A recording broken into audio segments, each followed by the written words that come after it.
নমস্কার এভরিওয়ান, কেমন আছেন সবাই? এখন তো প্রচণ্ড গরম চারিদিকে, প্রচণ্ড, একদম বাইরে বেরোনো যাচ্ছে না। তবু এর মধ্যেই আমরা কাজ করছি আর অফিসেও আসছি। সামনে ইলেকশনের সেকেন্ড ফেজ আসছে। ফার্স্ট ফেজ হয়ে গেছে। ফার্স্ট ফেজে অলরেডি একটা পর্যায়ে এসে গেছে যে এই অবধি এই রেজাল্ট হতে পারে বা এতগুলো সিট বিভিন্ন দলের আসতে পারে।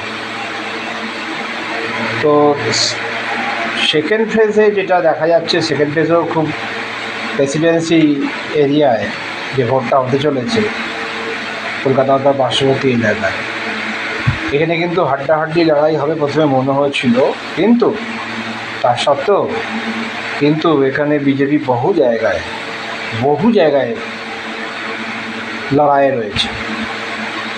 এর আগে যে 152টা আসনে ভোট হয়ে যায়, তাতে করে আমার এস্টিমেটে কমসে কম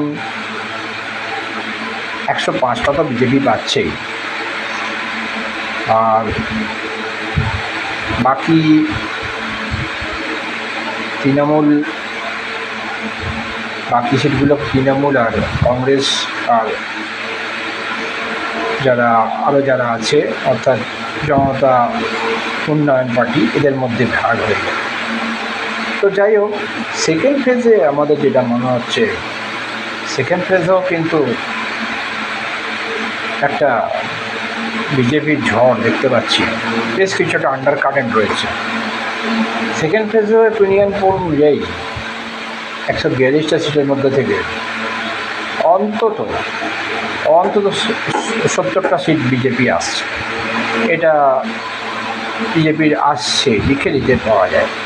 তো আমার হিসাবে বিজেপি আগামী 4 তারিখে 170 আসন পেতে পারে প্লাস মাইনাস, এটা আমার ওপিনিয়ন।